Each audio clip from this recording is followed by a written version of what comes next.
Welcome back, listeners, to a brand new episode of The New Standard. And always, I have my partner in crime to my left.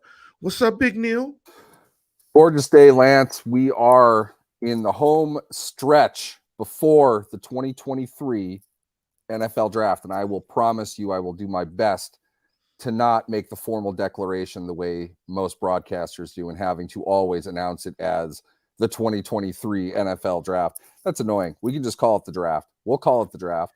The Steelers are picking 17 overall. A lot of rumors floating around about where they might trade up. Which of their three top 50 picks are in play for them. Perhaps they're going to use it to dangle to acquire some more capital or maybe even move up for a player that they need. Pay attention, Dan Less. You are on the clock as much as anybody else is. We're going to get into all of that with our good friend, Luke Easterling of Athlon Sports. He's going to come on here about half an hour or so. As soon as Lance gives me the link, we'll get it to Luke. We'll see where he is. You know what? You're crazy. You're crazy, Neal, because you have pet peeves, these weird pet peeves like I do. When you said that the 2023, I have pet peeves like that too. One of my pet peeves, and we're going to jump into the show, I promise, is I hate when people say the game of basketball, the game of football. Like that's terrible. I hate You're that. in the National Football League or the NFL. Yeah, I mean, like I the game of basketball. But anyway, those are just your hosts' crazy pet peeves. But with that, if you always want to participate in the program, and big up to everybody that's on the live chat right now, thank you, and big up to everybody who sent me a mock. We are going to jump into some of those mocks with Luke and Neal and myself as well. We'll jump into those.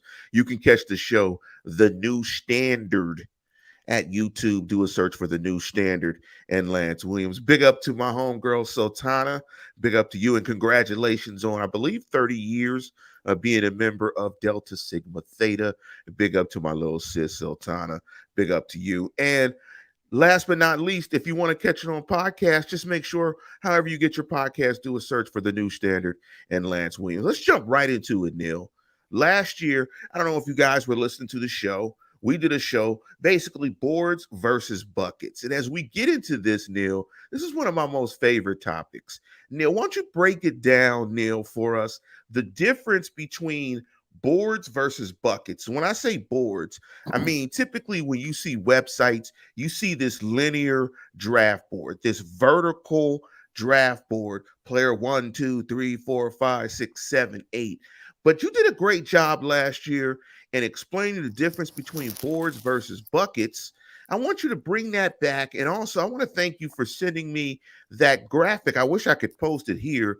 There was a nice graphic, and I may be able, if you had a link to the graphic, Neal, send it to me. I'm gonna put a link so we can show the graphic of what buckets look like. But quickly break down boards versus buckets. Boards versus buckets. What we're really talking about here is organization.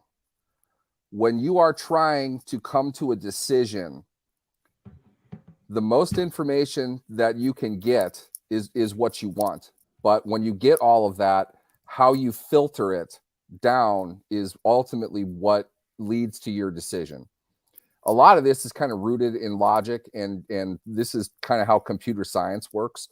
But the idea is when you have, say, 30 people, simple number, 30 people involved in evaluating the players who are available, contributing to the overall organizational philosophy for what they want in a player, what the team's needs are this year, 2 years, 3 years, 4 years. You have a lot of checkpoints that qualify and disqualify certain players. It is not a simple process, but the idea of creating one vertical board in which 300 players are ranked doesn't lead you to a decision, because you can't really say why player ranked number 13 is any better than why player than player ranked 25. And that gets even harder the deeper into the board that you go. What is the reason why this player is rated higher than that player? They're not I feel the best way to describe this is the Pittsburgh Steelers are not drafting for the NFL. Okay.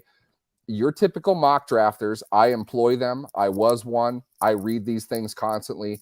I love mock drafts. I'm not trying to rip on the effort that goes into them, because there's a skill. It's just not the same as what teams are doing, because teams are drafting for themselves. They're drafting 1 out of 32 in a normal round, 32 picks, one player with one pick. There you go. That's awesome. When you are doing a mock draft, you are essentially drafting for every team in the league. And that means your focus is on the players who are available and where you feel they rank in comparison to other players in the draft. That's not how you do it if you're a team. You are drafting based on your specific needs, the direction that you want to go in as a team, where you are financially, what you feel that you can do with the players that you currently have as far as extensions, whether you want them long-term. There are a lot of things that teams have to evaluate that your average mock drafter doesn't. All they're doing is lining them up based on what they think is the better of 2-3 players. The team that's on the clock might not be evaluating those 3 players at all. They might not care because it doesn't really matter. That philosophy works for maybe the first couple picks, but here's another wrinkle to all of this is when teams evaluate the eligible draft players, their philosophy is what determines what round they would take a player in. Your average mock drafter has to have 32 players in the first round, right? When you're a team that's only drafting one player in a round, technically, they only need one player. So they're not going to go out of their way to determine who the first 32 players are going to be. It doesn't make a difference to them. What they're evaluating is how they would want to invest. Player in a first round pick, it is literally as simple as this. A player that meets the first round grade criteria for Team X is this at these positions. It's this size, it's this weight, it's this kind of character reference, it's this level of experience at this level of a school. All of these things come into play. Therefore, there are not even close to 32 players that meet their first round criteria in a draft. In fact, what I'm hearing right now is a lot of teams don't even have 20 in this particular class. A really strong class typically would be a team would have 23 or 24. They usually don't. So when you know all of that, you don't have any value in lining them up vertically. What you need to do is bracket them with the traits that meet certain rounds, and then evaluate that based on your team needs. Okay, we can take the Steelers. This is my opinion. I'm not speaking for the Steelers, because usually a team isn't drafting to fill an immediate need right away. They're looking at it 3, 4, 5 years down the line. They got to get him in. They got to coach him. Okay. College players, as much as we love the college game, as polished as the players are at the college level, they're usually not very good pros. That isn't to say that there are not a couple rookies that do really well when they come into the league, but there are a lot of guys drafted. 98% of them suck when they're rookies. They have to be developed. They have to be coached. And the ones who are successful largely are set up for that success. They're not necessarily players that are going to be plug and play. Some have to be, but that doesn't mean that they're going to be particularly good. The Steelers have, I feel, a need at left tackle. They are not looking at the prospects of the draft and saying, because we need a left tackle, therefore we value the left tackle higher than everybody else. What they're saying is left tackle is a position that we want to invest a premium pick in. So who fits the criteria that we have for a first round pick among a tackle? In other words, what does this class, these players, what do they have that meets our criteria for a first round grade? They might not have any. There might not be any available. And if there aren't, they're not drafting a tackle in the first round. Okay. When you have a vertical board, the logic says you take the highest rated tackle that's there. That's not how teams do things. When you have a bucket, and you took it down, Lance, just before I was getting into it. A bucket mentality says our philosophy comes first. So there is the possibility, if not the probability, none of the players who are available to draft meet the criteria of what we want in a first round pick at this position. Of the ones that do, though, they're going to be lined up with each other without saying one over the other necessarily. Who meets a round criteria that we have? Okay, let's say that there's 2 of them at 3 positions that we want to prioritize this year. So there are 6 prospects that they're going to look at within the round. When they're on the clock, usually the decision is right in front of them, and it comes down to who's making the final call on this. There might be only one guy. There might be none at that point. A first round bucket means these are players that met this team's first round grade.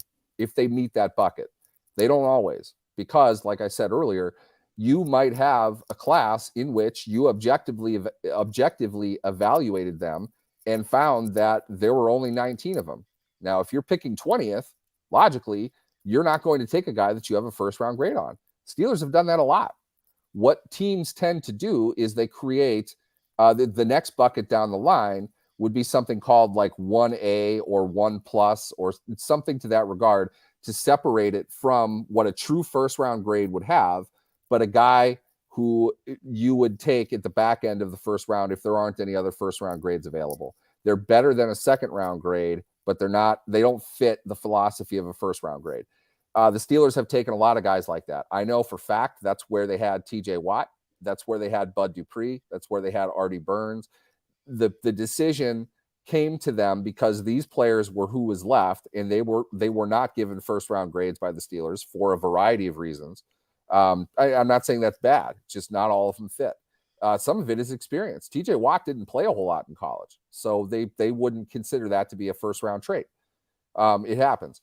What this graphic is doing is this is from Jack Dufflin on Twitter. If you want to follow him, I think he's English, but he's a big Browns fan. I know we can hold that against him, but he understands data management and organization to a very high level, and he has insight within the working operations of an NFL team.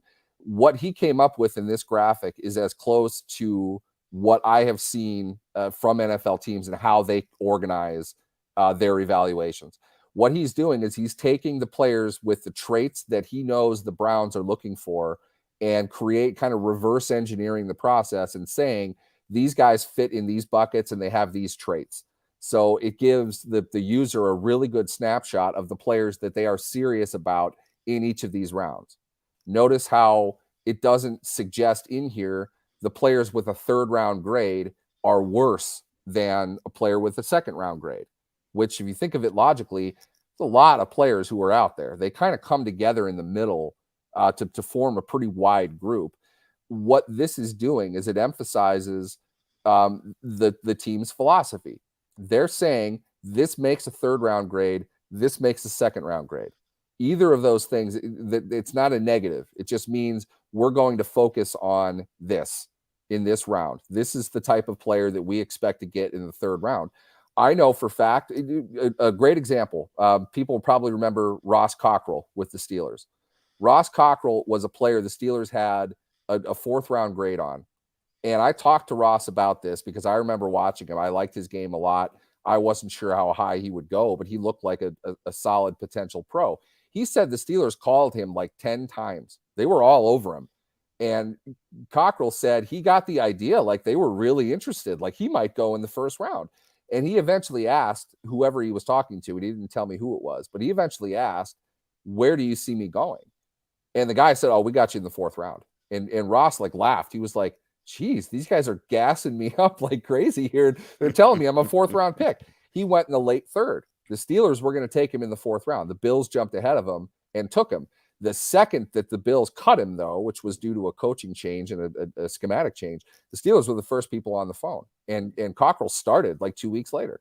He was a player that met their philosophy for what they would evaluate for a fourth round pick. That did not mean they weren't interested in him. When you line them up vertically, you don't get to make that decision. You are a slave to a very thin, shallow level of projection. When you have buckets like this one, what you are able to do is Lance, you got us all switched around now. What you're able to do is draw from your philosophy and then organize it to a point you can make very simple decisions instead of your fantasy football draft, which you go through one at a time and cross them out. That doesn't give you the sense of what you need, what you're looking for as an organization. And it's very important to organize it in such a fashion so you are drafting the players who best fit everything that you need, which is not just the talent of the player. Character is involved, athletic traits are involved, injuries, experience, coachability, character. You put all those things together, you get a better sense of where you would want to draft what player. And you can also change the element of where you're trying to go for the future of your organization.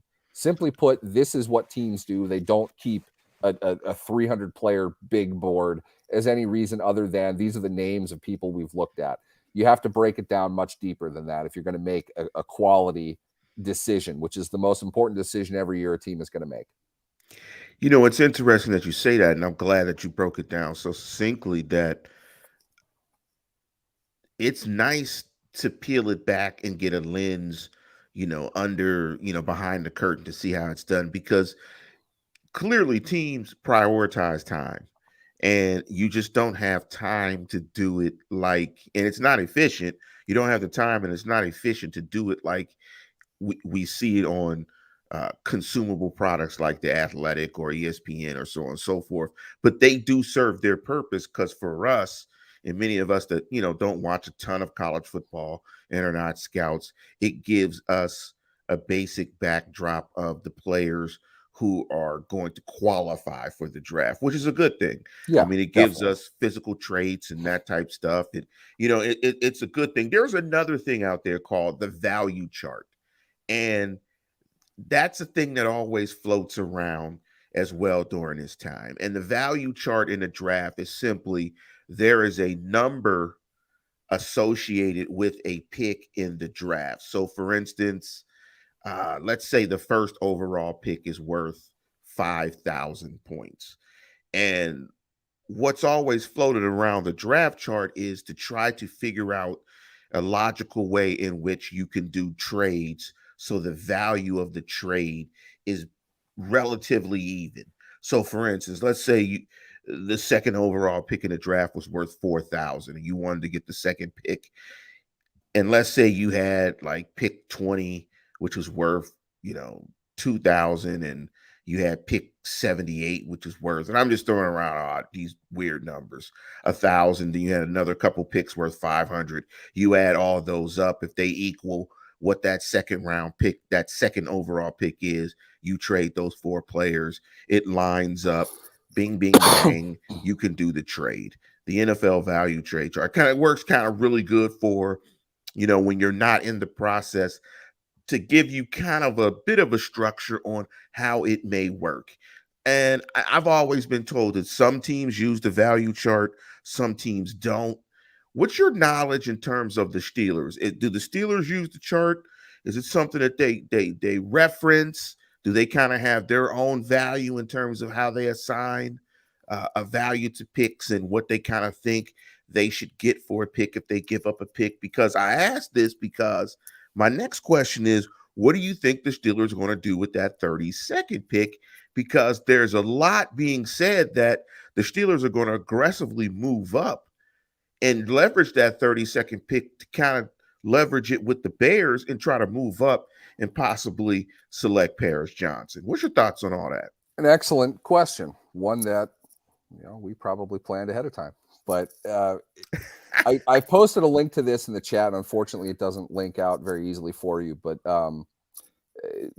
Jason Fitzgerald and Brad Spielberg are two guys that Jason built Over the Cap, an excellent NFL resource in terms of salary cap information. Brad, somebody I've been familiar with for a while. I've talked with him many times, a Minnesota guy. They have both worked within NFL front offices before, and they have great insight into how all this works. And they are both very high level mathematical people. They put together a more modernized version of what's typically called the trade value chart. What that does, as Lance explained, is it gives value in a numerical way to each pick of the draft. the idea is to show, based on history and to some degree, and this is where the old chart needs to be updated, financial value, because now rookies are paid in a slotting system. They're worth a predetermined amount. We know that. So the value level changes quite a bit. Back in the day, the top pick got like this third highest contract in the game the second that they signed. That's not the case anymore. So it's not that pick isn't valuable. It's a lot financially, it's a lot more valuable now because they're paying still half as much as Sam Bradford got in the last year before the rookie wage scale. So this chart is giving you a numerical value, and the idea, it's really simple. It's a sum-based thing. You add up the picks involved in the trade, and from there, it's giving you a sense of what each team is going to get from that trade.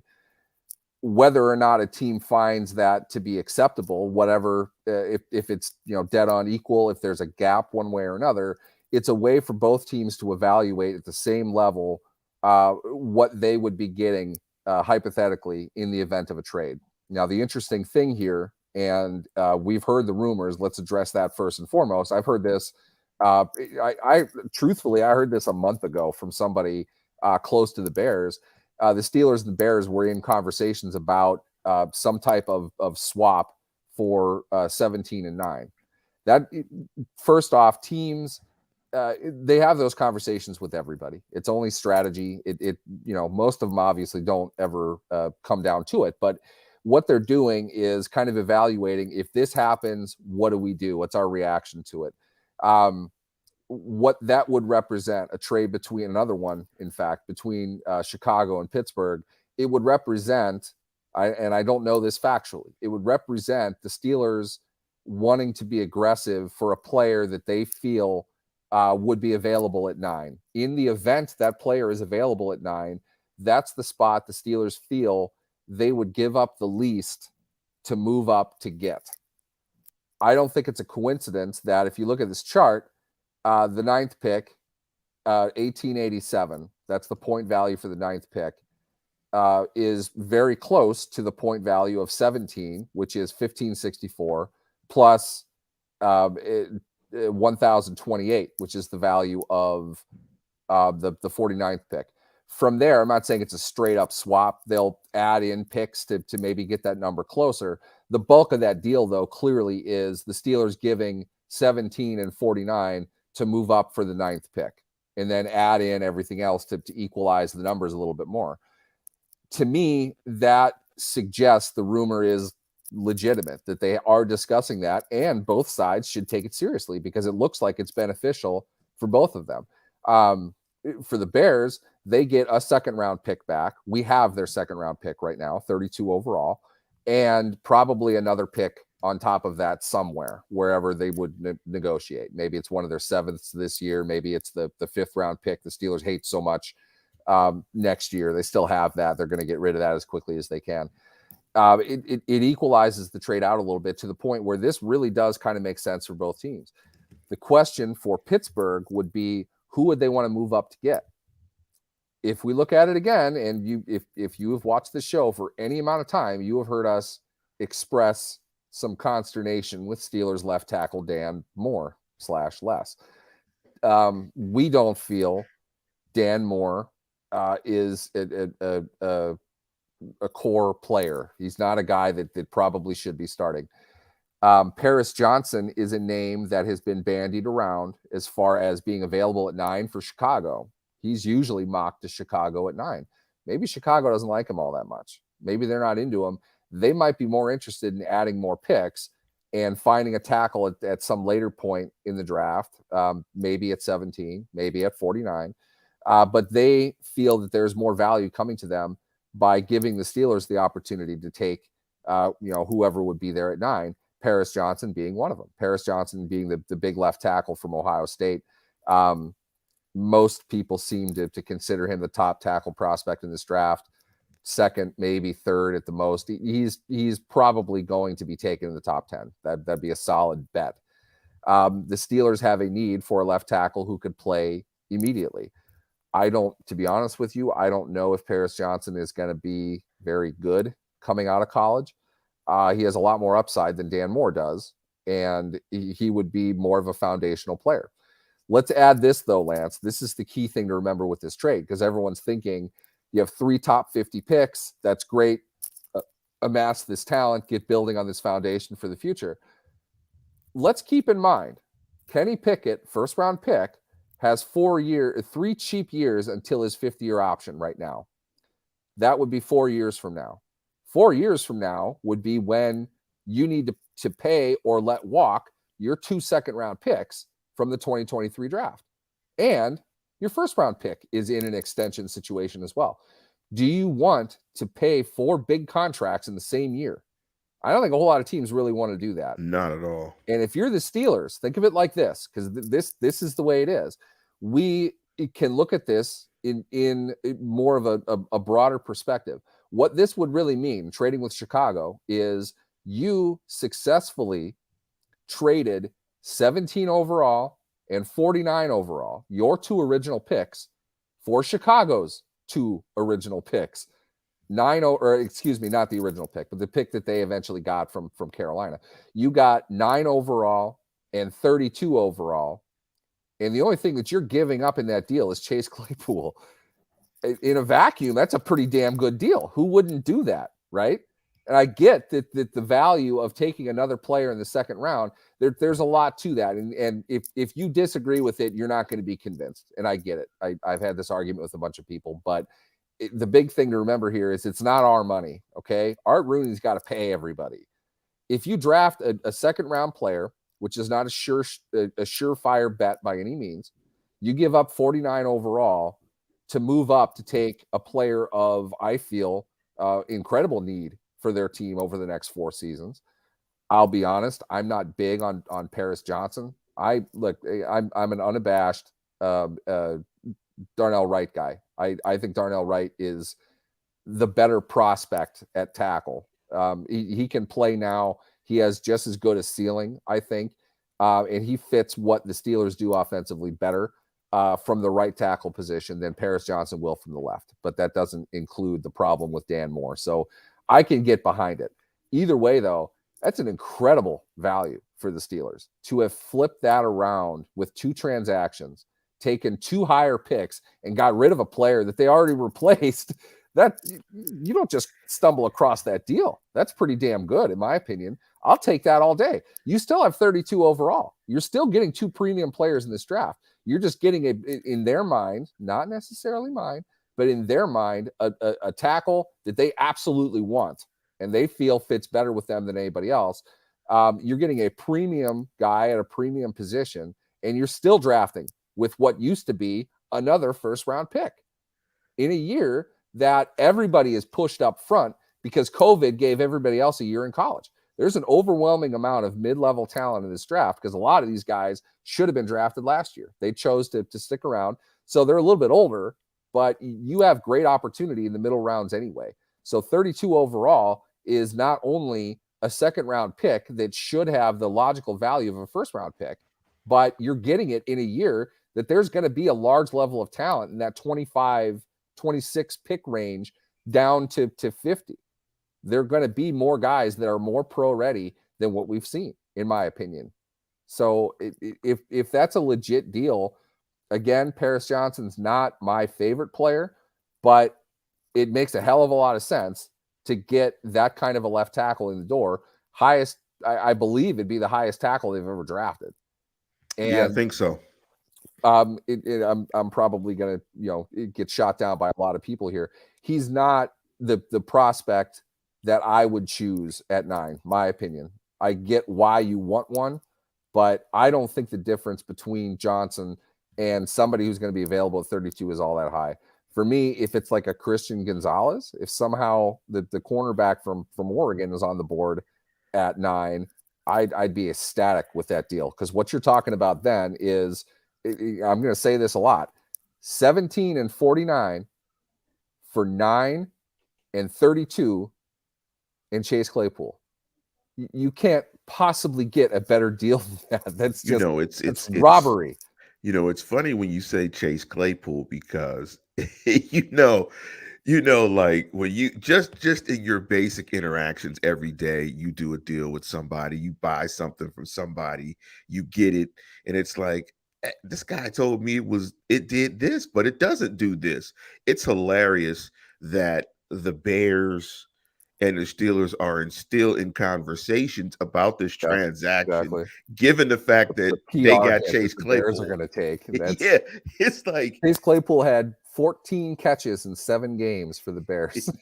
and they That's still, who the Steelers lost in yes, upgrading both of their first and second round picks. and they still want to Just do incredible. business with the Steelers. But let's That bring, honestly, that's why I don't think that it's going to happen. From a PR perspective, the Bears would want to deal with anybody other than the Steelers because they took their draft. I mean, they're the yeah, worst team in football. They're able to get a lot of it back with the trade with Carolina. So I'm not ripping Ryan Poles, who's got a tall task ahead of him in building that team. But at the same time, I don't think you want to put 2 separate transactions with the same team to take your high level draft capital, and what you gained out of it was Claypool, and then the throwaway picks that they'll put in there. It just doesn't make it look very good, and it wouldn't surprise me if they don't do the deal because of that. Yeah, that's like when a guy introduces you to a young lady and it doesn't work out, you're not taking his recommendations the next time. Like, nobody, sorry about that. Don't introduce me to the next one. But with that, we're going to transition and bring on special guest to the program, Luke Easterling. What's up, Luke? How are you? Doing great, guys. How are you? We are doing fantastic, Luke. We wanted to bring Luke in because Luke is a resident draft expert. Now, Luke, let me get it right. You're at Athlon Sports, correct? That is correct. And make sure before we get out of here, you share your social and everything with the listeners and fans so everybody can chime in and interact with your content. We brought you on, Luke, because we want to jump into your mind. And first of all, you heard us talking about the rumor of the transaction possibly with the Bears and the Steelers moving up to possibly get to number 9. What are you hearing about that? I mean, I'll preface this right away. I'm not a hearing guy.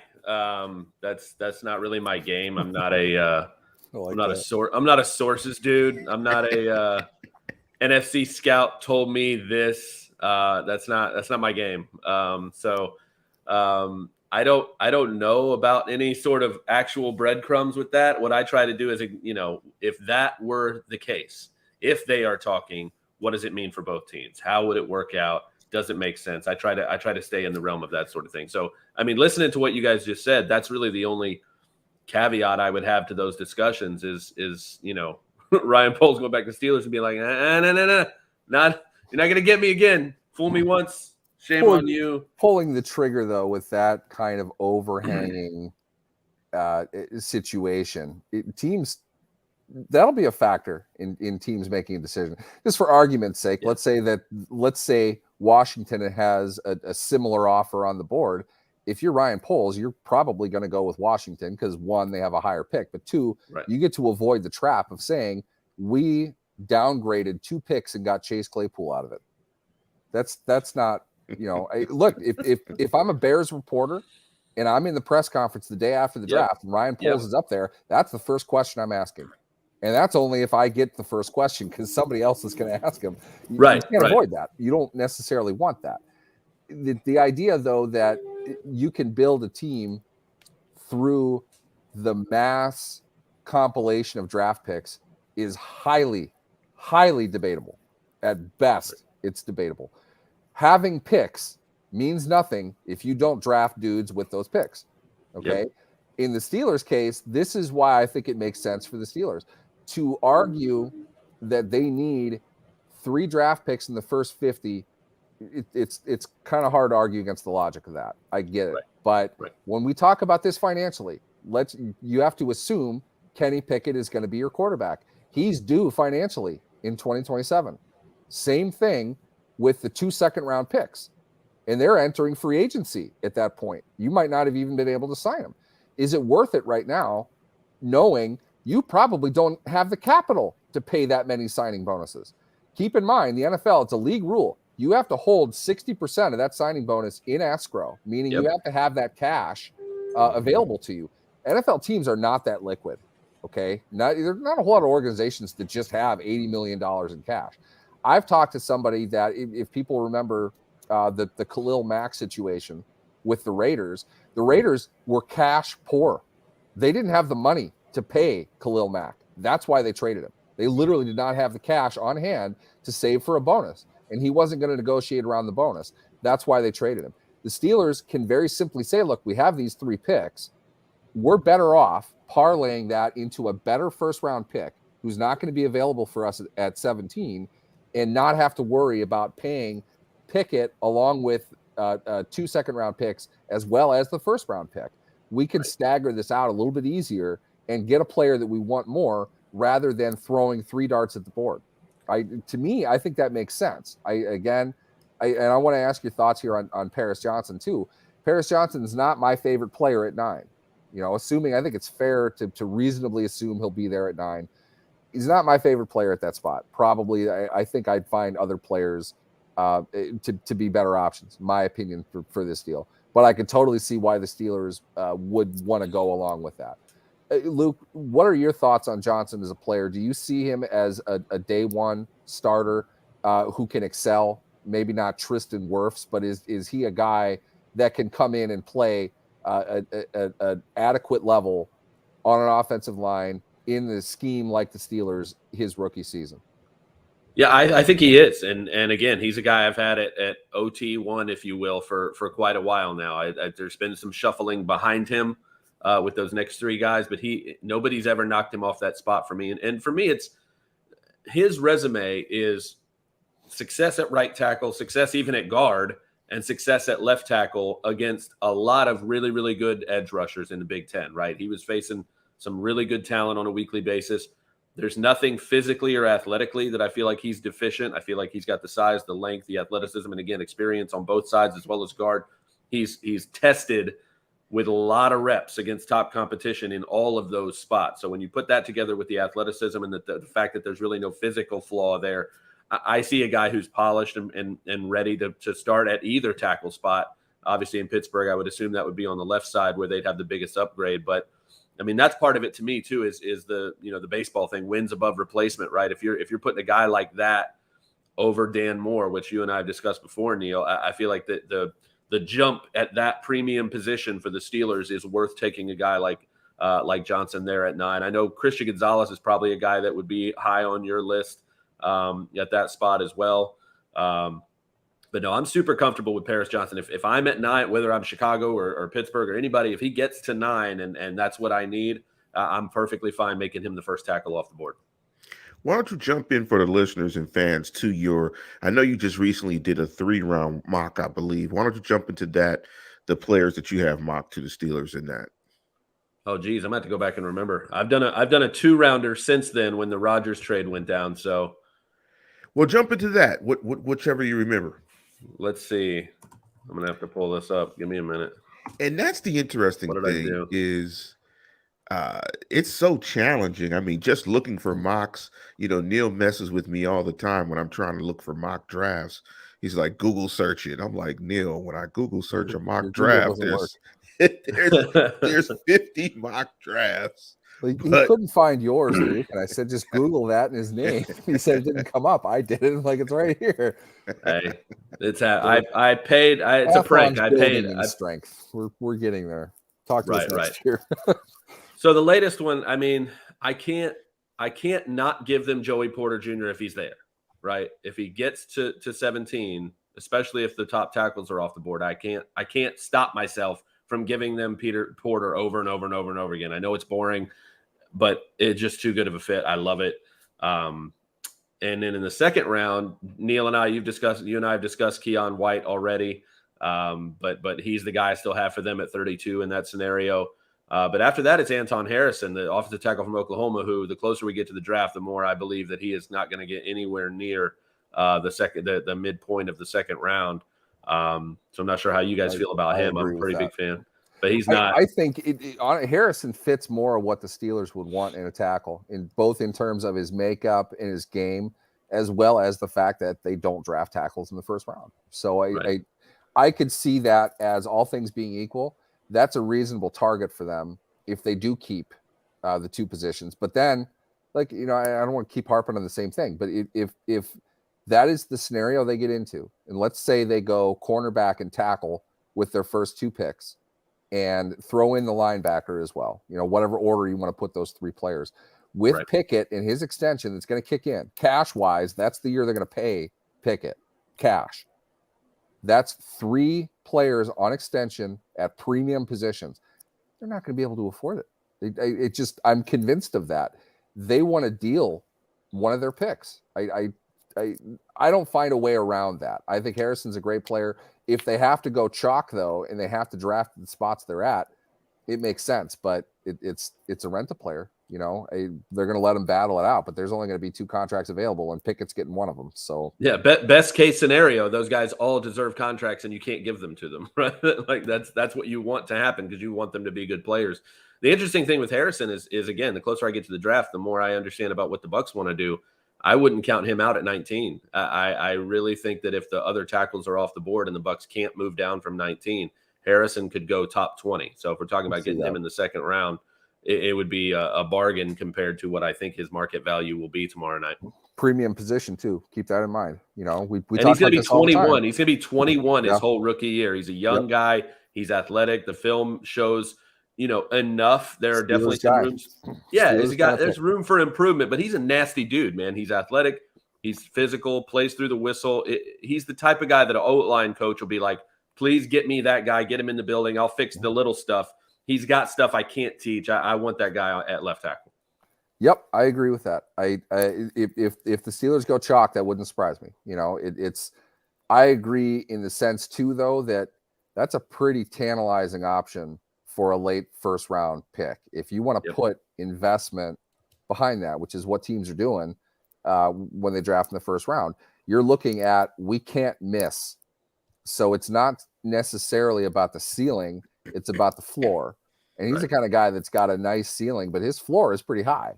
If you want to invest 25, 26, 27 in a draft in which there's maybe 18 first round guys, that's a pretty nice bet. You can see why a team would do that.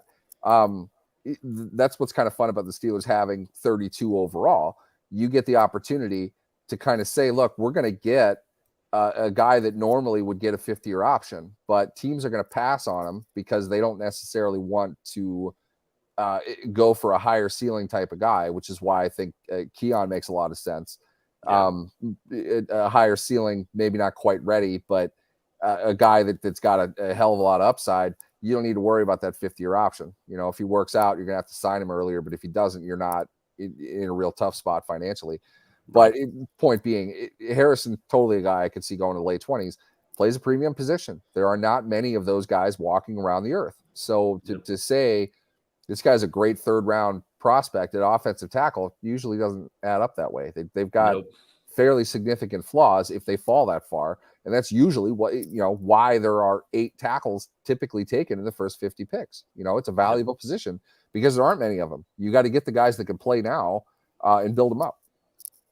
Who's the guy you want if they go to 9? Both of you guys. Who would you want if they make the move? Who's the guy that thank you, that's worth it? I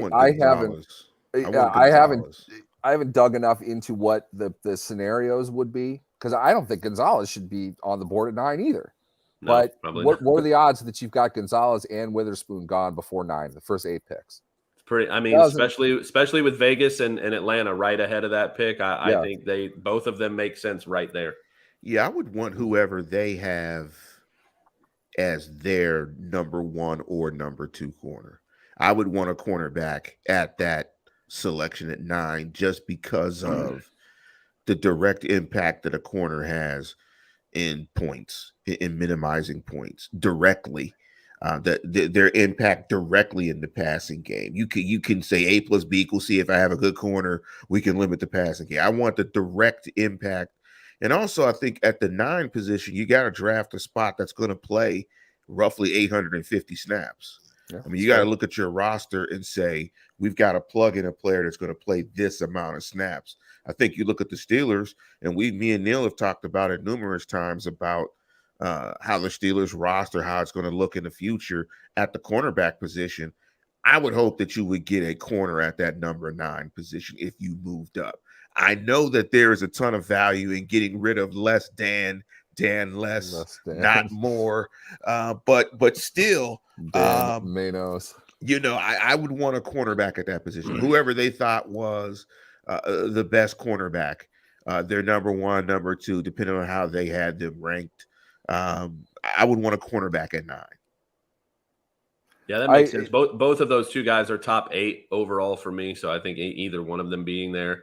I think Gonzalez is probably the better fit for what they need at the position. But I think either way, I think either of those guys, if they happen to fall there, would be perfect. I think you're in a tough spot either way as a team if you need to trade up to draft somebody to replace the biggest hole that you have.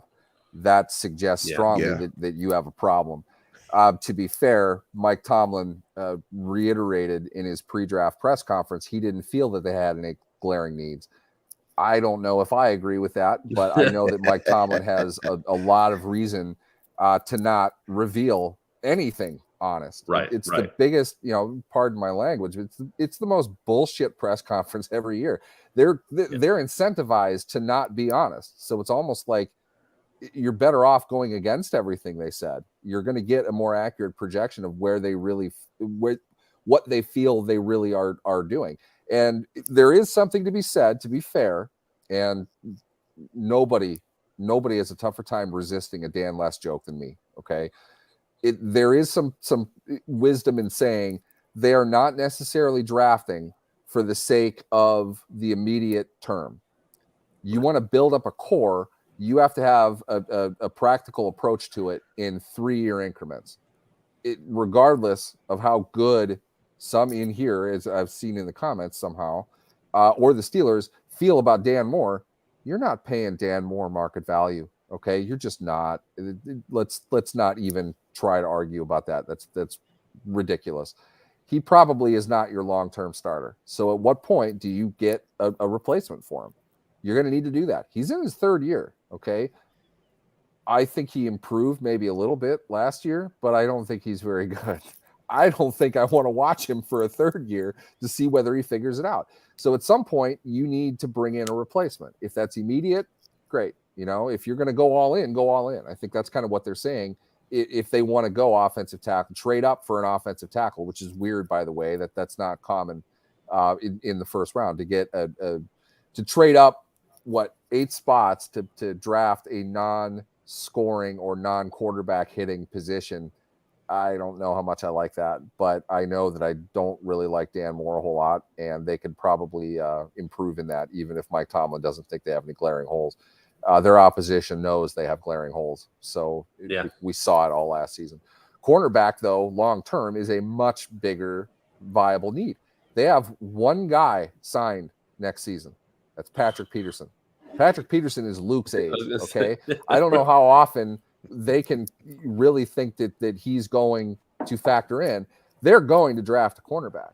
And if that's Joey Porter at 17, which seems to be kind of the consensus if they're taking that spot, if they move up and somehow Gonzalez is available, if they take him, he is a guy, like Lance said, who could play 850 snaps. You can get the cornerback on the field a lot more often than you can get the tackle.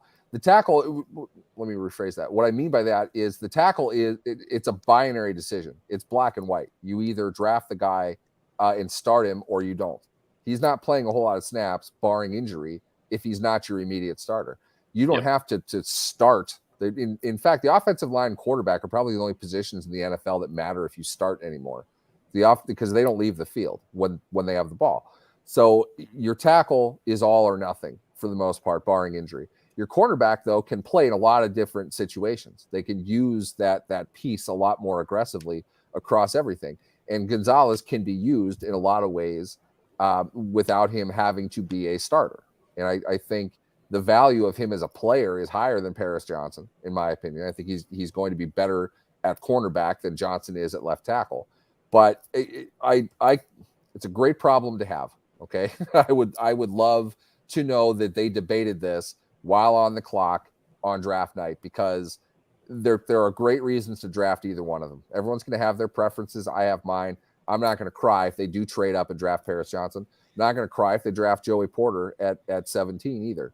Also, not my favorite player for what's likely to be available at that spot, but there's definitely a need, and they need to get developing a cornerback. If that's 17 overall, if that's 32 overall, if it's 49, whatever, they need to do that. Before we get you out of here, Luke, I want to jump into I want you to address that question there from Ollie Howard, Species 5618. And we heard a lot about Malik Willis last year. What the question is Joey Porter Jr. this year's Malik Willis? Is Joey Porter Jr. a better quarterback prospect than Malik Willis? I think that's really what and I'm assuming what Ollie Howard is pointing to is a lot of excitement and hype around Malik Willis last year. That he was the guy, that the name that was big, that was kind of resonating. What's your thoughts on that question? And then after that, I want to jump into a mock, and you tell me if you think this mock draft is a solid one for the Steelers. What's your thoughts on that question, though? Yeah, well, one last thing on the tackles too, and I don't know if you guys agree. It could play out that if the Steelers are comfortable with enough tackle prospects on day 2, and they say to ourselves, we could still wait and still upgrade the position because it's whoever we get in the second round is still going to be better than Dan Moore and still give us an opportunity to upgrade. I don't know if that gets in the conversation at all. We don't have to take it at 9 or 17 in order to upgrade this premium position. I don't know if that'll be part of the conversation, but it's something that just came to mind. Porter, I really like Joey Porter Jr. I think he got better this year at not being quite so grabby. That was kind of his thing, right? He was very physical, used the length and used the size, but a bit too much, which we see from the bigger physical corners all the time at the college level. When we project them, we're like, hey, they're going to have to learn to be successful without that much contact because the NFL is just not going to allow it.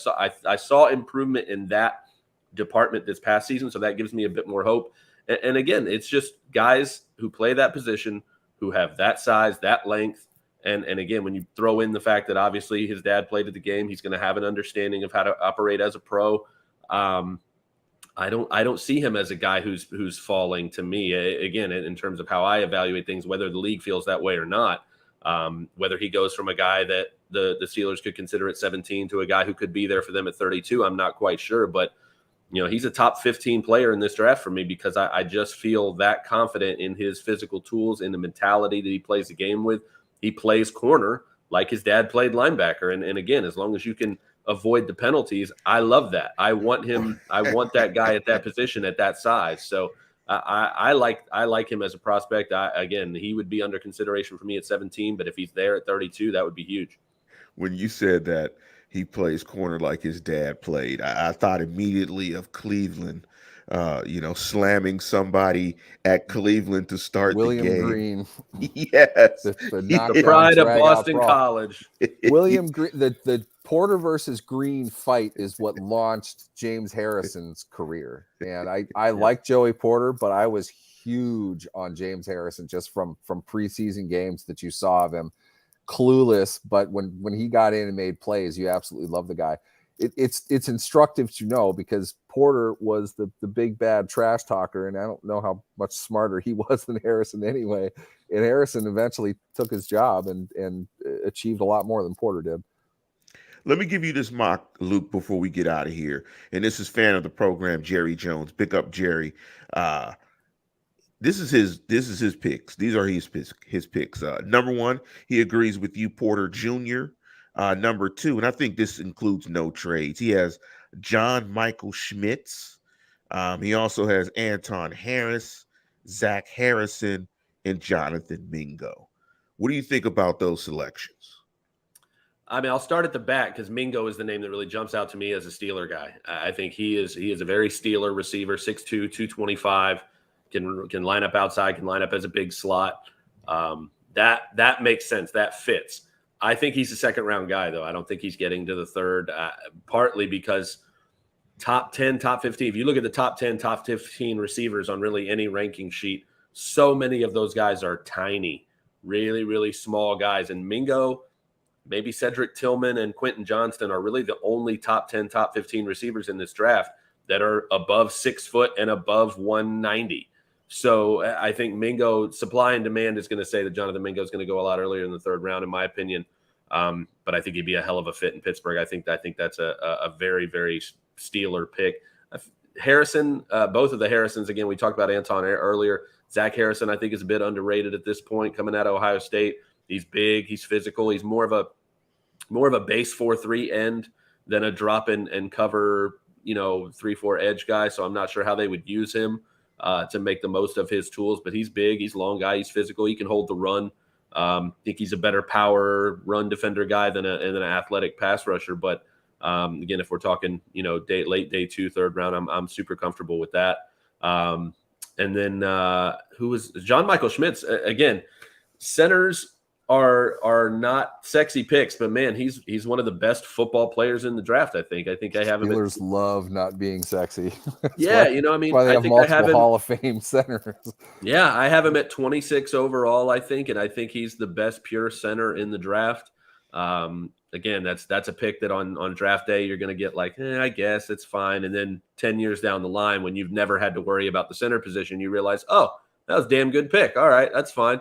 That's what you want from your center. And I think John Michael Schmitz is a plug and play day one starter that you'll be able to forget about for the next decade. And with his name, you could have just the ads around John Jacob Jingleheimer. Please don't do that. That would be awesome. This is insulting to the legendary Gophers player. That would be awesome as an ad campaign. But Luke, want to thank you for hopping into the program. Please let people know in this busy 48 hours for you, 72 hours, busy next 4 days, where can they find all of your stuff? I mean, it's super complicated on social media. It's at Luke Easterling on Twitter. And then obviously come over to Athlon Sports. We're going to have a ton of great content all throughout the draft, all leading up to the draft. We've already got some stuff up there. I've got 9 burning questions heading into the draft. Like I said, I had a fresh 2-round mock draft right after the Rodgers trade to reflect the new draft order. We're going to have all the rumors, all the news, all the notes coming through the draft. After the draft, we'll be breaking everything down in real time every night. And every morning when everything starts anew, we'll have all kinds of analysis from every angle. So come on over to Athlon Sports, go to the Facebook page, like the Facebook page, follow us on Twitter, Athlon Sports, and check out all the cool stuff we're pumping out there this weekend. Luke will be prominently featured on Sports Illustrated as well as part of their draft coverage team. So look at both spots. He's gonna have a long weekend. We're gonna run him into the ground. Probably nobody else working harder. Let's go in the draft than Mr. Luke Easterling.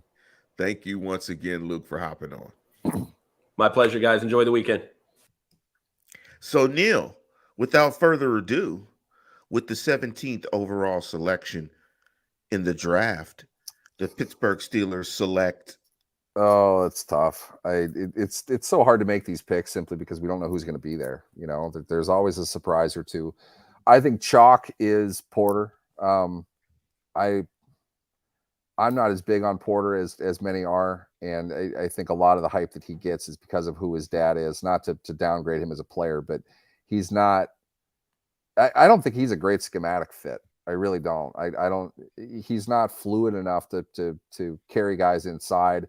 If he's purely playing cover 3, why are you drafting him 17 overall? Yeah. I don't know if it fits. So I don't like that. Darnell Wright would probably be my overarching guess, and that's because I feel like he would be the best value at the position of need when they go on the clock. That I'm going to go with that. Darnell Wright, Tennessee offensive tackle. Just for I'm terrible at cliches. With something in giggles. I'm terrible at cliches. Again, I'm going to go with Porter Jr. I think they go with corner just because of the roster composition currently and the direct impact that a solid corner can have on the passing game. I think a critical need is trying to reduce the number of touchdown passes that they gave up last year, which again was ranked 30th in the National Football League. So I think they go into that direction and bring Joey Porter Jr. in. Let me ask you this though, Neal, because Jim Wexel, friend of the program, so astutely points out Did they have dinner with Joey Porter Jr. and Wright? I don't know. I don't follow Okay. dinners. Yeah, you know what? Because that's just interesting how it works out. But it does make sense that if you're going to take a guy in the first round, you do want to break bread with him and sit. Yes, but it's not up to you either. You know. Yes. I get Tomlin's the cool one. They all love Tomlin. He probably pulls more than his fair share of the top guys to go out to dinner with for a pro day. Just because they didn't, though, doesn't mean they aren't interested. The guy might have gone somewhere else. I don't know. I would hate that. If it was me, I would feel so pressured of who to choose to go to dinner with. And you're pissing somebody off. You're going to get everybody thinking something that isn't tangible at all. As the player, you don't have any choice. It doesn't matter. I mean, what are you basing your selection on? For me, obviously, I would go out to dinner with Mike Tomlin, but he has to offer me. Let's say that he does. It doesn't have any bearing on whether or not they're going to pick him. You know, it isn't connected. If they are requesting to have dinner with him, they're interested in him. Going to dinner with him doesn't mean then they get their interest. It's not like it's a blind date. And they could go to Permanis too. Yeah. Well, I'll tell you what, if Tomlin took me to Permanis and I'm a top prospect in the NFL, if he offered Permanis, I'm turning him down. There's no way. I'm going to Ditka's, coach. I'm not going to freaking Permanis. Or at least Pepe's, because Pepe's is the better sandwich one of the few Pittsburgh people that really just does not like Permanis at all. Yeah, Pepe's is the better sandwich anyway. Ask any North Side guy. He'll prefer Pepe's. But I think that was a fantastic show, Neal. And as always, I think we're going to try to do it like we did last year. I think you want to go on the clock? Yeah, we're just gonna be on, right? Yeah. How about this? We'll tell the audience this. Our aim will probably be we will be ready around the 8th pick. If they announce the trade, this is just a very Steelers-like thing to do. What will happen is after the 8th pick is made, the clock will be running for the Bears. The trade flag will come up. Goodell will announce that there was a trade. The Steelers will make that pick maybe 6 seconds after it. So we will jump on after if there is a trade, just because the spontaneity of the situation will not give us the ability to be on when it happens. But we will go live around the 15th pick if the Steelers are staying home. So write that down. I'll probably tweet it a little bit more eloquently than what I just said it. So yes, we will definitely be on. And then day 2, they got those 2 picks. We'll just have to be on at the start of the show. As we know right now, they will make the first pick in the 2nd round, which is 32 overall this year. And that, I believe, starts 7 Eastern. What is that then? 4 Pacific. Yeah, God, that would be nice. You bastards, you West Coast people. That's 7 Eastern for the 2nd and 3rd round. Absolutely sucked. I'm happy to be on Central Time again, and I was last year, and that's when I was dying of COVID during the draft. If you go back and look at that film, I don't look healthy at all. I'm in trouble. When they drafted Pickens, though, that was phenomenal. Let's hope for that again this year, Lance. Yes, let's hope that Dan Moore is going to announce the pick of the tackle. If that happens, oh man, we will go live if that happens. I promise you, we will. We will. That out. But I want to echo the sentiments of Allie Howard, Species 5618. Stay safe, Sealer family, and as always, tune in, tell a friend, and subscribe.